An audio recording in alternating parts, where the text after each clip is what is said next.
दिव्यात्मा नमस्ते। खासकर माताओं बहनों के हृदय में विराजमान परमात्मा को मेरा प्यार भरा नमस्कार। जीवित पुत्रिका व्रत संघ का समाधान प्रत्येक वर्ष माताओं बहनों के दिमाग में पता नहीं कहां से लोग क्या क्या भरते रहते हैं।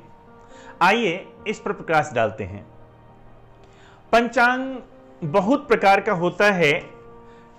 इंटरनेट की दुनिया है, पेपर की दुनिया है, कैलेंडर की दुनिया है, लेकिन आपको जिस पर श्रद्धा है सिर्फ उन्हीं की बात मानिए और किसी की बात नहीं मानिए और ना किसी से पूछिए। हमको आप लोगों ने फोन किया, व्हाट्सएप किया, आकर के पूछा, हमने बताया, इसके बावजूद भी आप लोग पूछती रहती हैं कि परना कै बजे से होते, सरगही कै बजे तक होते और जीवित पुत्रिका कब करना है।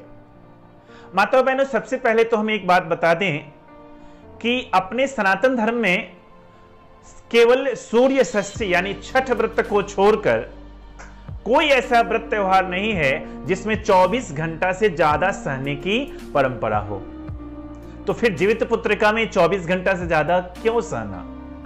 माता बहनों, सरगही का मतलब ही होता है सूर्योदय के पहले और पारना का मतलब ही होता है सूर्योदय के लगभग में या सूर्योदय के बाद। तो फिर ये प्रश्न कहां से आ गया कि सरगही करेंगे 2 बजे शाम तक और पारना करेंगे सूर्योदय के बहुत देर बाद तक। ऐसा नहीं। सरगही मतलब सीधा हर साल के लिए याद कर लीजिए, सरगही मतलब यही होता है कि भोर में सूर्योदय के पहले और पारना का मतलब होता है सूर्योदय के लगभग में या उसके बाद। हर बार प्रश्न आता है, हर बार मैं एक ही उत्तर देता हूं कि जिस दिन अष्टमी और नवमी मिक्स हो या पूरा अष्टमी हो उस दिन जीवित पुत्रिका करें।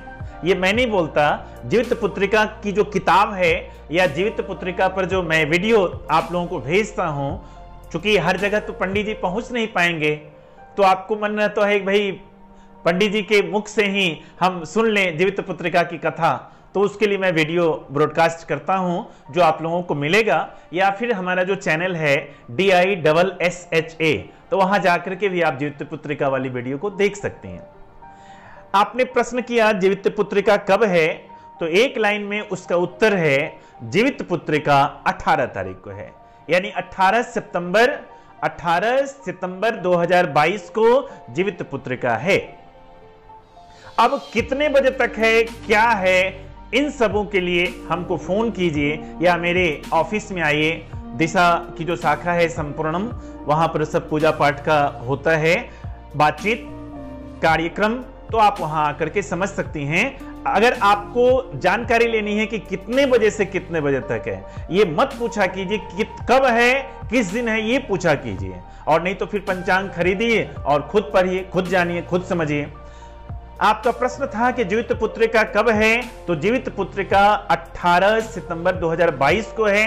वैसे मैं आपको बताऊं कि जीवित पुत्रिका का जो अष्टमी है, यानी जीवित पुत्रिका अष्टमी में होता है, वो 4:39 तक ही है। उसके बाद नवमी आ जाएगा। तो किताब में भी तो लिखा हुआ है कि अष्टमी मेधा नवमी करना है, लेकिन सप्तमी मेधा अष्टमी नहीं करना है। अब आप ही बताइए, 17 तारीख को जो लोग 17 तारीख को 2:56 के बाद वाराणसी पंचांग के हिसाब से, महावीर पंचांग के हिसाब से 2:56 17 तारीख को अष्टमी प्रवेश करेगा 2:56 के बाद। तो उस समय से सहने की क्या परिपाटी है, मतलब दिन भर खूब खाइए और 2:56 के बाद, दिन में 2:56 के बाद सहिए। ये कौन सा धर्म है, ये कौन सा सनातनी नियम है भाई।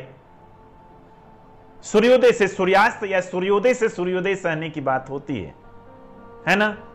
तो 2:56 से है और 18 तारीख को 4:39 तक है।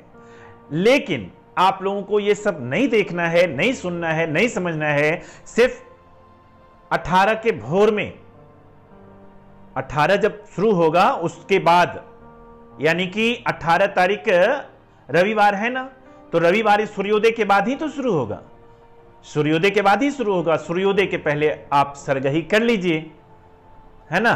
चीलो सियारिन जो भी करती हैं आप कीजिए। 18 तारीख को पूरा सही है, रात में भी सही है। और जैसे ही 18 तारीख बीत जाए 19 आ जाएगा और 19 तारीख के सूर्योदय के लगभग में या उसके तुरंत बाद आप पारना कर सकती हैं। कोई भी भेद नहीं रखिए। माताओं बहनों, आप लोगों को अग्रिम शुभकामनाएं, अग्रिम मंगल कामनाएं, अग्रिम बधाइयां जीवित पुत्रिका की हार्दिक शुभकामनाओं के साथ। आप लोगों को प्रश्न हमने समाधान करने का प्रयास किया। अगर विशेष जानकारी चाहिए तो हमको फोन कर लीजिएगा, व्हाट्सएप कर लीजिएगा 9155618618 नंबर पर। धन्यवाद।